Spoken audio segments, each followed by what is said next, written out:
नमस्कार प्यारे बच्चों, आप देख रहे हैं मेरा YouTube चैनल मुनीश मैथ, जिसके अंदर हम कर रहे हैं एक्सरसाइज 3.3, जिसके दो पार्ट हमने पहली वीडियो के अंदर सॉल्व कर लिए थे। आज हम करने जा रहे हैं क्वेश्चन 3। क्वेश्चन 3 के तीन पार्ट हैं।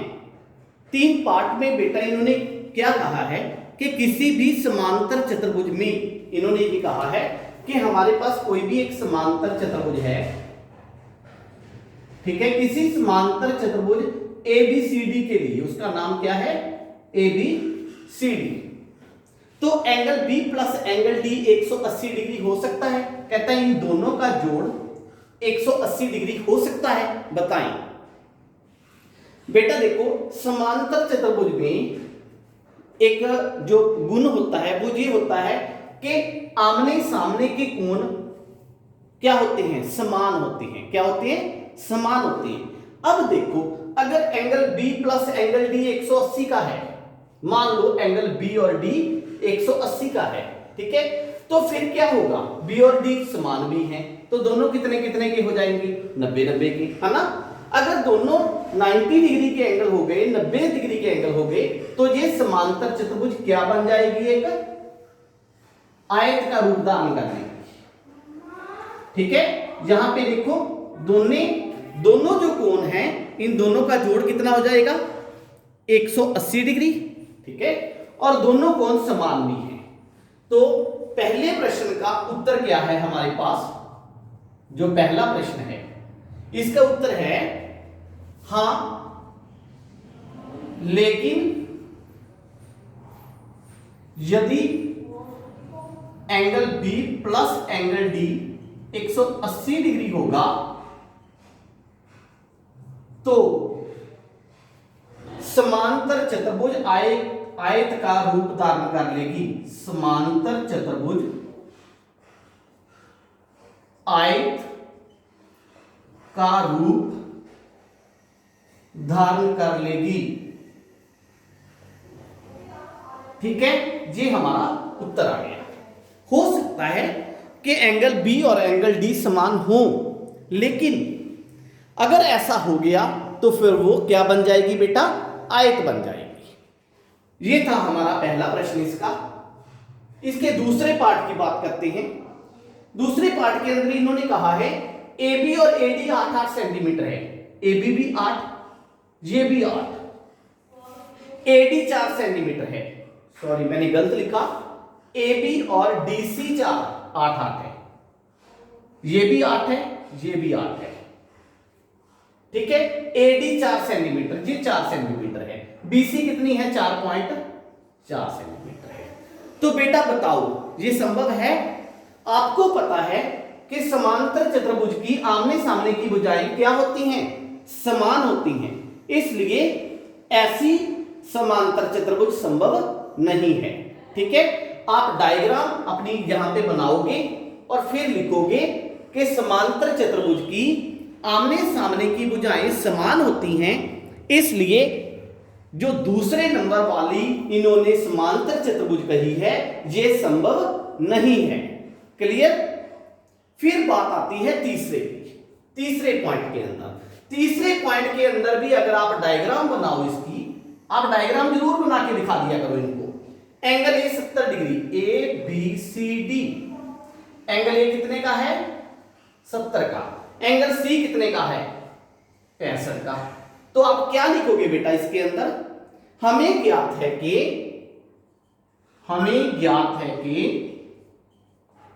समांतर चतुर्भुज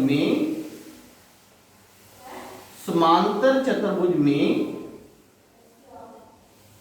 आमने सामने के कोण क्या होते हैं बेटा? समान होते हैं, है ना। आमने सामने के कोण समान होते हैं, पर यहां पे A 70 का है, C कितने का है? 65 का है। तो ये चीज संभव है, ये भी संभव नहीं है। क्लियर हो गया? तो इसका आंसर भी क्या आएगा? नहीं। इसका आंसर भी क्या आएगा? नहीं।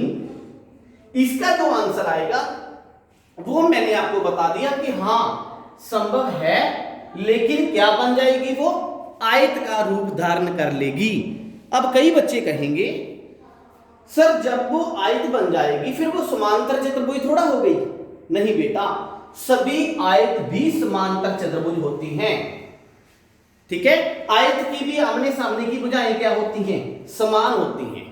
ठीक है, तो इसलिए अगर पहले पार्ट में अगर ऐसा होता है, हो सकता है, लेकिन वो क्या बन जाएगी? एक आयत बन जाएगी। ठीक है, अब हम पार्ट अगला करेंगे, चौथा प्रश्न।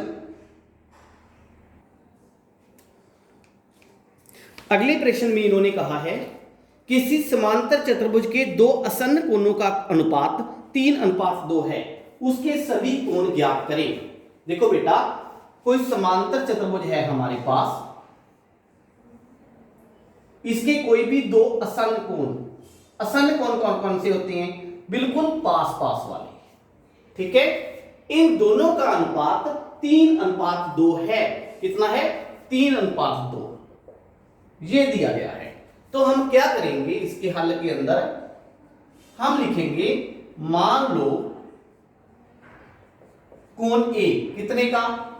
3x डिग्री, कोण बी 2x डिग्री। ये क्यों माना मैंने? क्योंकि इन्होंने कहा था आसन्न कोणों का अनुपात 3:2 है। जहां कारण लिख दो, क्योंकि आसन्न कोणों का अनुपात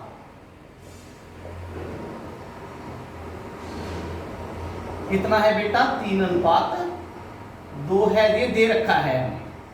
ठीक, अब हमें ज्ञात है कि आसन्न कोणों का जो जोड़ होता है वो क्या होता है? 180 डिग्री। हमें ज्ञात है कि कोण ए प्लस कोण बी कितना होता है? 180 डिग्री। ए कितने डिग्री का है? 3x का। बी कितने का है? 2y का। क्लियर? तो कितना आ जाएगा answer? 180। 3x plus 2x, sorry मैंने वहां पे y लिख दिया, x कितना आ जाएगा? 5x बराबर में 180। तो x का मान कितना आया? 180 बटा में ये वाला 5, 5 दिए 15, 5 का 30। x का मान कितना आ गया बेटा? 36 डिग्री। अगर x का मान 36 डिग्री है तो एंगल ए कितने का आ गया? कोण ए 3 गुना में 36, 108 डिग्री। क्लियर? एंगल बी कितने का आ गया? 2 गुना में 36, 72 डिग्री। ठीक, उसके बाद एंगल ए कितने का आ गया? 108 का। बी कितने का आ गया? 72 का। फिर एंगल सी कितने का आएगा? सी किसके बराबर है? एंगल ए के बराबर। ठीक है, ए कितना है? 108 का, ये आ गया। एंगल डी कितना आएगा? डी किसके बराबर है? बी के बराबर। बी कितना है? 72 का, तो 72 डिग्री। ये चारों कोण हमें पता चल चुके हैं। क्लियर?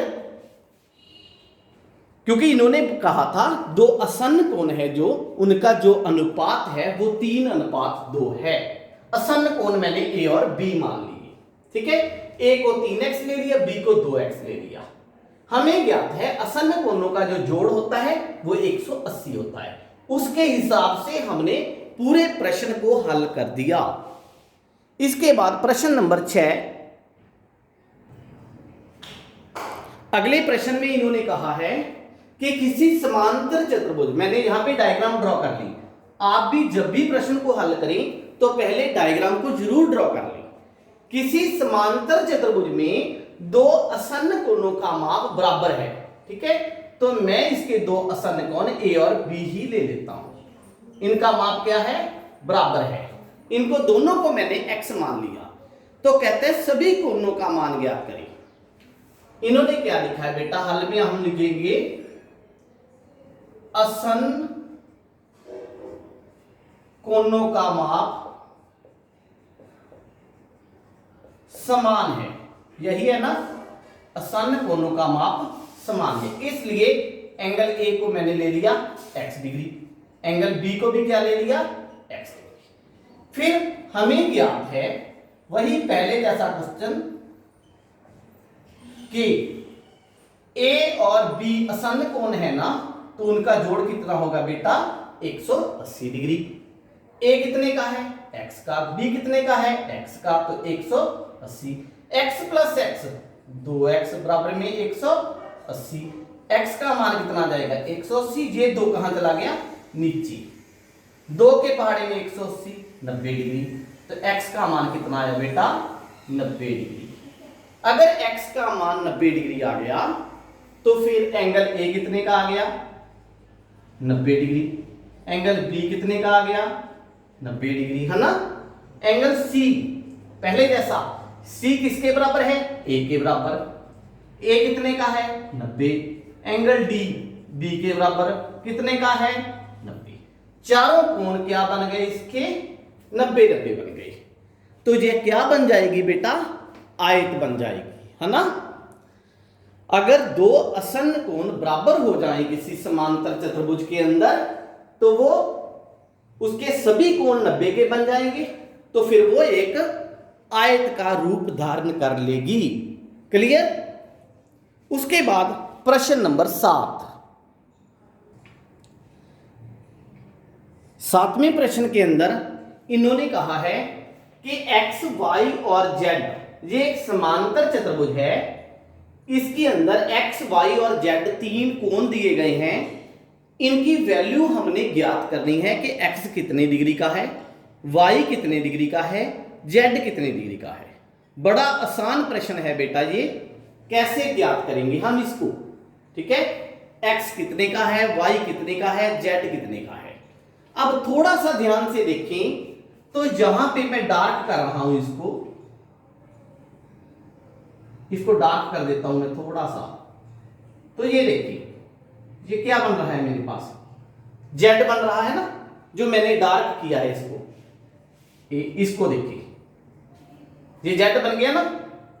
जहां पे z बनता है बेटा, जैसे यहां पे मैंने z ड्रॉ कर दिया, जहां भी z बनेगा तो ये दोनों कोण क्या हो जाएंगे समान हो जाएंगे, और इन कोणों को बोलते हैं एकांतर कोण। कौन से कोण, एकांतर कोण, ठीक, और ये समान होते हैं।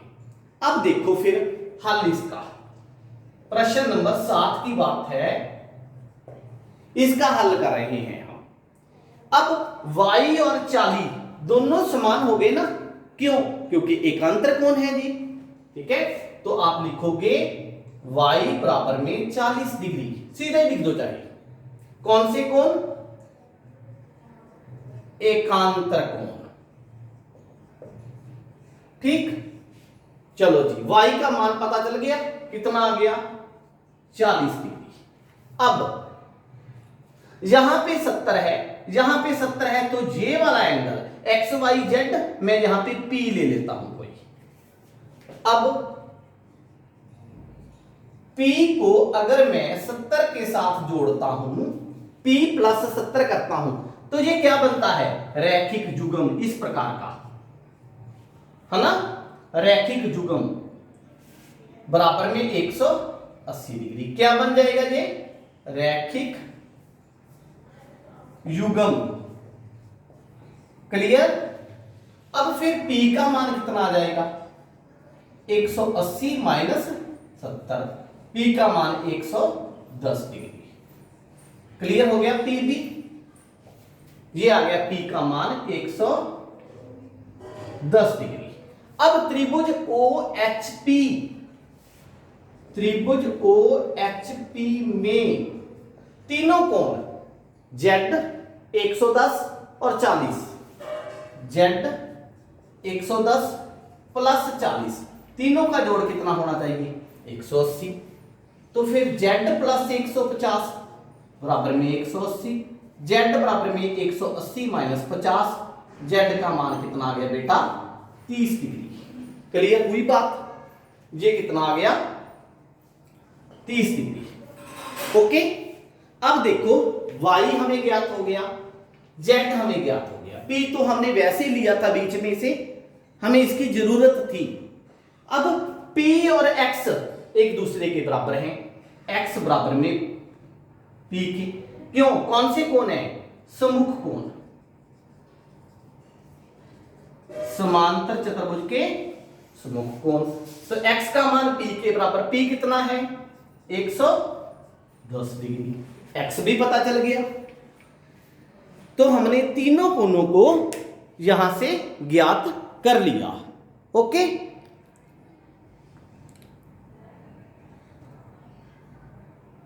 इसके बाद प्रश्न नंबर 8।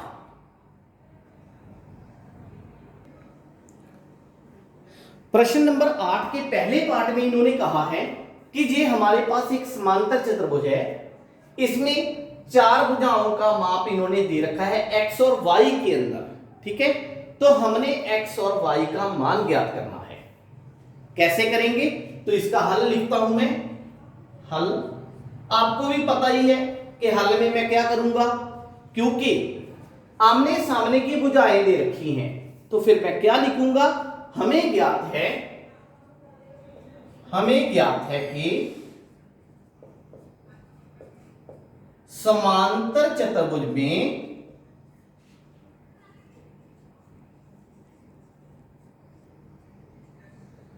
आमने सामने की भुजाएं की लंबाई, आमने सामने की भुजाओं की लंबाई क्या होती है, समान होती है। ओके,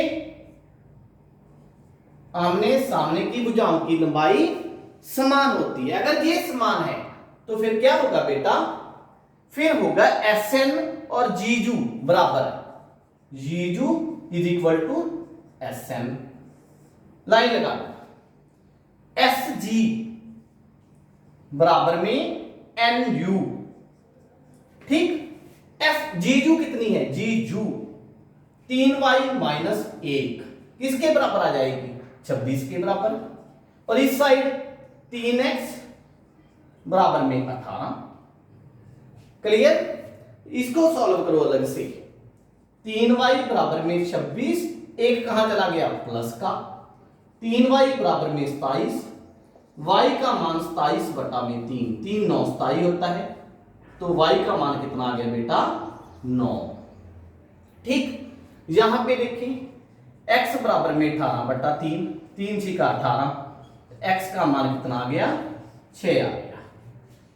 ठीक है, तो हमने x और y का मान ज्ञात कर दिया। क्लियर? इसके बाद इसी का सेकंड पार्ट है, बिल्कुल सेम है, उसके अंदर बस हमने विकर्णों को लेना है। ठीक है, सेकंड पार्ट की बात करते हैं। 8वें के दूसरे पार्ट में हमें डायग्राम दी गई है ये वाली, और इसमें भी हमें ज्ञात करना है x और y का मान। अब देखो बेटा, बात किसकी हो रही है, विकर्णों की। विकर्णों की बात है तो हम हल के अंदर क्या लिखेंगे, हम लिखेंगे हमें ज्ञात है कि समांतर चतुर्भुज में, सारी वही बात। ठीक है, अब बात विकर्णों की है ना, तो विकर्ण एक दूसरे को क्या करते हैं, समद्विभाजित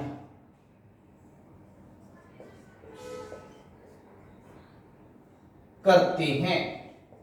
समद्विभाजित क्या होता है, दो बराबर भागों में बांटते हैं। क्लियर?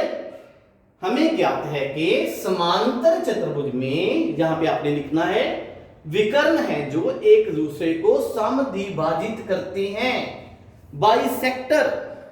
ठीक है, इसलिए क्या होगा, फिर इसको हम O ले लेते हैं, SO बराबर में OU।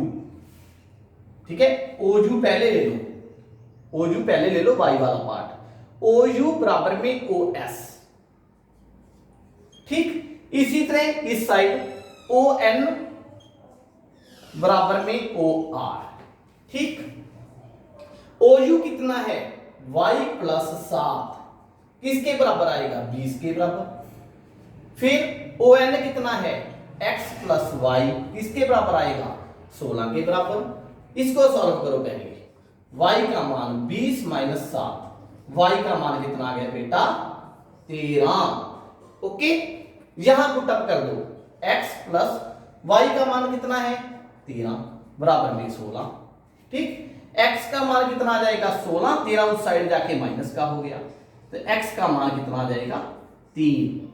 ये हमारे पास आंसर आ गए दोनों। ओके, बिल्कुल आसान प्रश्न था ये, 8वां प्रश्न। इसके बाद है प्रश्न नंबर 9। प्रश्न नंबर 9 के अंदर हमें ये डायग्राम दी गई है। बच्चे क्या करेंगे, इस डायग्राम को देखते ही एक बार तो घबरा जाएंगे कि इतनी कॉम्प्लिकेटेड, इतनी पजल वाली ये डायग्राम है। लेकिन बेटा क्वेश्चन सबसे आसान है। ठीक है, इसमें से हमने x का मान ज्ञात करना है। किसका मान ज्ञात करना है, x का मान ज्ञात करना है, ये वाले का। इन्होंने कहा है कि दो समांतर चतुर्भुज हैं, ये वाली समांतर चतुर्भुज है और इस साइड से ये वाली समांतर चतुर्भुज है। अब देखें बेटा, के एस आई और आर, सॉल्यूशन कर रहा हूं, हल कर रहा हूं मैं इसका। के एस आई आर क्या है, समांतर चतुर्भुज है। ठीक, के एस आई आर एक क्या है, समांतर चतुर्भुज है। अगर ये समांतर चतुर्भुज है तो फिर के और एस, इस कोण का, कोण के प्लस कोण एस कितने डिग्री का होगा, 180 का। कौन सी कोण है ये, आसन्न कोण, आसन्न कोण। क्लियर। अब के कितने का है, 120 का, प्लस कोण एस 180 का। तो कोण एस कितने का आ गया, 180 माइनस 120, तो कोण एस कितने का आ गया, 60 डिग्री। क्लियर। ये कोण एस कितने डिग्री का आ गया बेटा, 60 डिग्री का आ गया। ओके, उसके बाद अब इसको लो आप, समांतर चतुर्भुज को। समांतर चतुर्भुज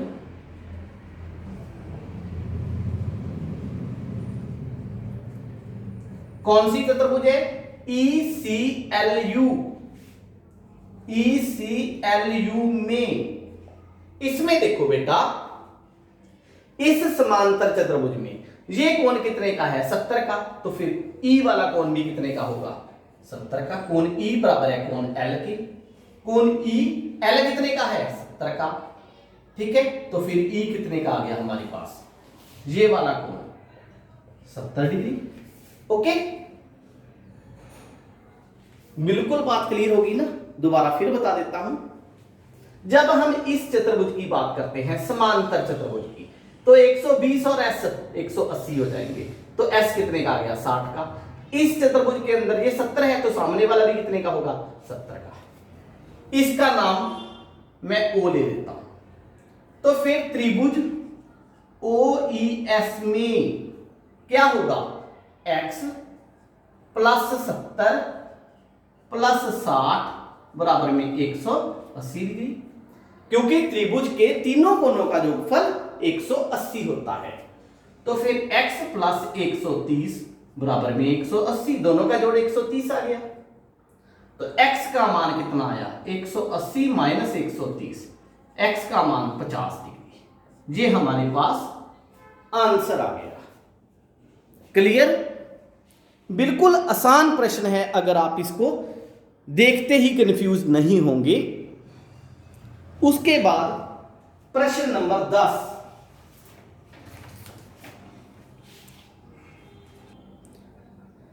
दसवें प्रश्न के अंदर इन्होंने कहा है कि यह आकृति समलंब है। ये जो आकृति है, कहता है ये क्या है, समलंब है।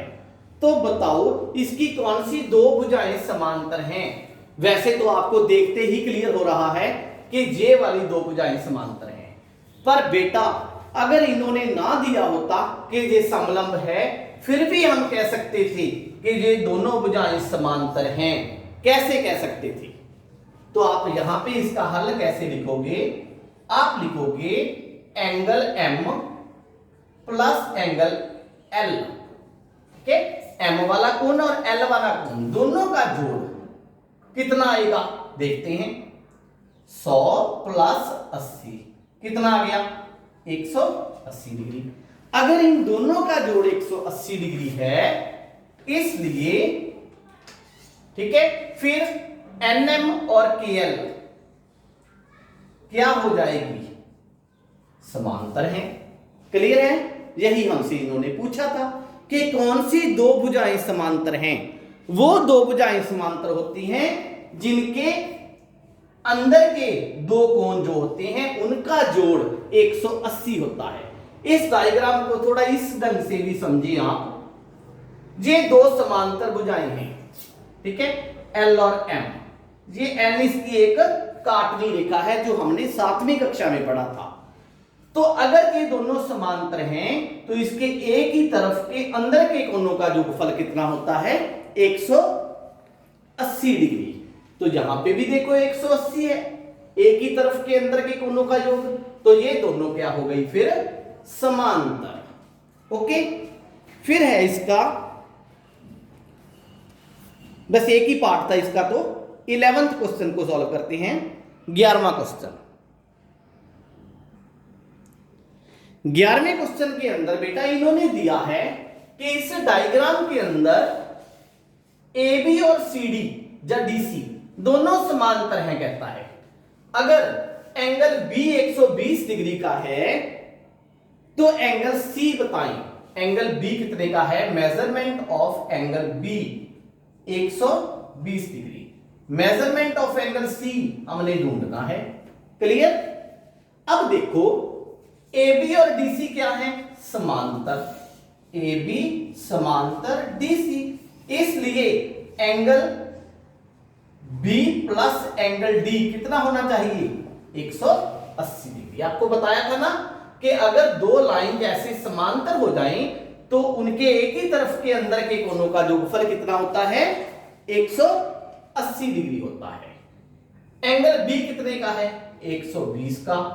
एंगल D हमने पता करना है तो फिर एंगल D कितने का रह जाएगा 180 माइनस 120 एंगल D आ जाएगा 60 डिग्री का। ठीक है ये हमारे पास आंसर आ गया इसका।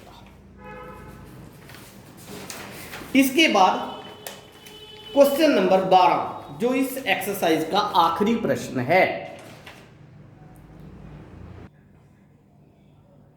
12वें प्रश्न में देखो बेटा हमें यह डायग्राम दी गई है जिसमें SP और RQ दोनों समांतर हैं। डायग्राम में भी हमें दिख रही है कि दोनों समांतर हैं। हमने R और P का मान ज्ञात करना है। ठीक है कैसे ज्ञात करेंगे। फिर एंगल R कितने का है 90 डिग्री। ये क्या है दिया हुआ है ना। ये तो हमें दे ही रखा है पता चल गया। फिर एंगल P ढूंढना है हमने। R कितने का है 90 का। P कोण को ढूंढना है वैसे ही जो पहले हमने किया था। SP और QR समांतर है ना तो इसका मतलब क्या हुआ angle P plus angle R sorry angle P plus angle Q 180 degree.